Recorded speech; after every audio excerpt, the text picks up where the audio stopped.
Good morning, dear students. Today I will discuss about the syllabus of class 12th. Class 12th में सबसे पहला major portion है आपका electrostatic का। Electrostatics में जो टॉपिक्स जो आर्टिकल्स आपको पढ़ने हैं उनके लिए electric charge, Coulomb's law, electric field lines and properties, electric flux, electric potential and electric potential energy, electric dipole, motion of charge particle in uniform field, conductor of its properties. Basic आपको इस chapters में, electrostatic chapters में 7 से 8 articles basically आपको पढ़ाया जाएगा और हर के लिए अलग अलग लेक्चर्स की आपको पीडीएफ फाइलें और न्यूमेरिकल प्रॉब्लम्स से इनसे संबंधित न्यूमेरिकल प्रॉब्लम्स आपको करवाए जाएंगे। ये 7 से 8 आपके लिए इलेक्ट्रोस्टैटिक्स में वीडियो लेकर आऊंगा।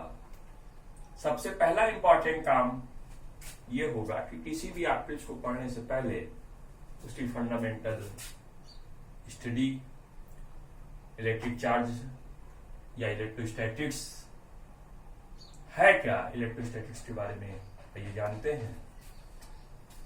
इलेक्ट्रोस्टैटिक्स, यदि हम इलेक्ट्रोस्टैटिक्स के बारे में बात करें आपसे, तो चार्ज जो होगा वो रेस्ट पे यदि है,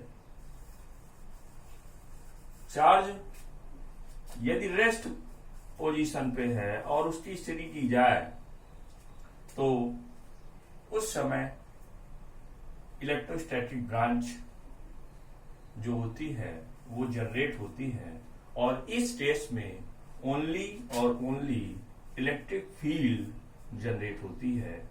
इलेक्ट्रिक फील्ड जनरेट होती है और इससे रिलेटेड पूरी स्टडी की जाएगी इलेक्ट्रोस्टैटिक्स में। यदि चार्ज मोशन में आ जाए, एक अनदर ब्रांच होती है जो कि आगे चल के हम डील करेंगे, मैग्नेटोस्टैटिक्स का। मैग्नेटोस्टैटिक का और मैग्नेटोस्टैटिक्स में वहां पर हम देखेंगे चार्ज जो होगा वो आपका मोशन में होगा और चार्ज जो मोशन में होगा वो दो प्रकार से मैग्नेटिक फील्ड और इलेक्ट्रिक फील्ड दोनों प्रोड्यूस करेगा। एक तीसरी यहीं पर ब्रांच स्टार्ट होती है जब चार्ज मोशन तो कर रहा होता है लेकिन उस स्टेज में कुछ एनर्जी भी रेडिएट करता है और इलेक्ट्रिक फील्ड और मैग्नेटिक फील्ड दोनों प्रोड्यूस होती हैं। वो कहलाया करता है मोशन जब हो रहा हो कांस्टेंट एक्सेलरेशन से, उस स्टेज में एक तीसरी वहां पर एनर्जी का रेडिएशन होता है और उसके बारे में भी आगे हम बात करेंगे, ईएम वेव रेडिएशन के बारे में। आज बहुत इंपॉर्टेंट आर्टिकल्स जो कि काफी कवर किया जाता है आपके सिलेबस में, आईआईटी जेईई चाहे क्लास 12 एक मेजर पोर्शन के रूप में इलेक्ट्रोस्टैटिक्स को रखा जाता है। 8 से 10 नंबर के क्वेश्चंस इससे हमेशा प्रॉब्लम्स रखी जाती हैं। आइए बात करते हैं इलेक्ट्रिक चार्ज की। इलेक्ट्रिक चार्ज बेसिकली यदि हम बात करें तो electric charge is fundamental particles आप जानते होंगे। 3 फंडामेंटल पार्टिकल्स होते हैं, इलेक्ट्रॉन, प्रोटॉन, न्यूट्रॉन। और ये है क्या, आइए जानते हैं। चार्जेस इन्हीं दो से मिलकर बना है, एक आपका पॉजिटिव चार्ज और एक निगेटिव चार्ज। पॉजिटिव चार्ज का मतलब है कि डिफिशियंसी ऑफ इलेक्ट्रॉन, इलेक्ट्रॉनों की कमी, और नेगेटिव चार्ज का मतलब है सफिशिएंट ऑफ चार्ज या एक्सेस ऑफ चार्ज। अब पॉजिटिव चार्ज और नेगेटिव चार्ज यदि आपस में किसी सिस्टम में आपस में बराबर हो जाते हैं तो उस केस में कहा जाता है कि वो सिस्टम आपका न्यूट्रल सिस्टम है। आगे यदि हम बात करें आपसे कि पॉजिटिव चार्ज और नेगेटिव चार्ज की रोल क्या है, यदि दो चार्जेज आपस में रखे हुए हैं और उन चार्जेस के बीच में किस प्रकार का इलेक्ट्रोस्टैटिक फोर्स जनरेट होगा, किस प्रकार की एनर्जी का ट्रांसमिशन होगा, या चार्जेज आपस में रखे हुए उनके बीच में क्या प्रक्रियाएं होंगी, उनके बारे में बात करेंगे।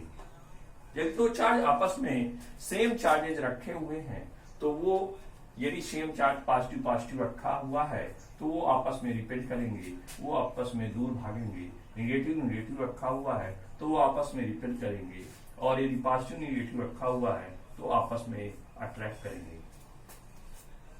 यहां से एक इंपॉर्टेंट कंक्लूजन निकलता है कि like charges repel and unlike charges attract to each other.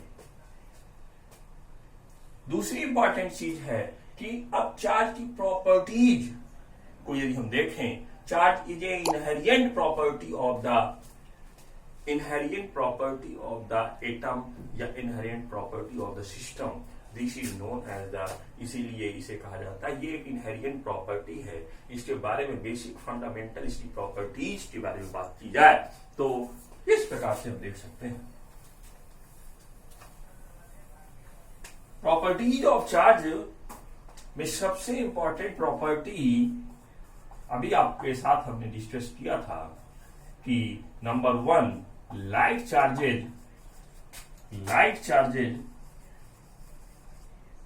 Repel and unlike charges attract to each other. Unlike charges attract to each other.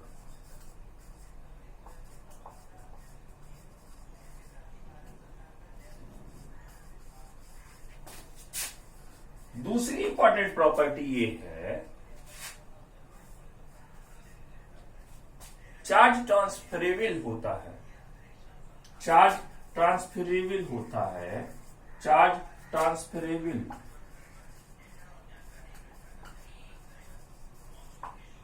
तीसरी इंपॉर्टेंट प्रॉपर्टीज है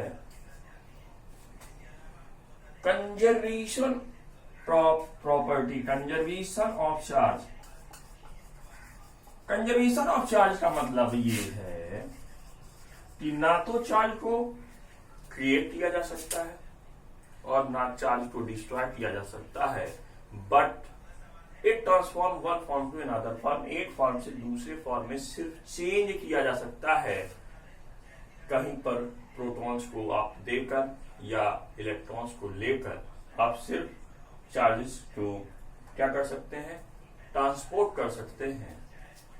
कंजर्वेशन ऑफ चार्ज के बारे में आगे यदि हम बात करें, एक सिस्टम है और उस सिस्टम पर चार्जेस रखे हुए हैं तो यदि कैलकुलेशन करना होगा तो आगे हम चलकर इस पर बात करेंगे। Okay, thank you.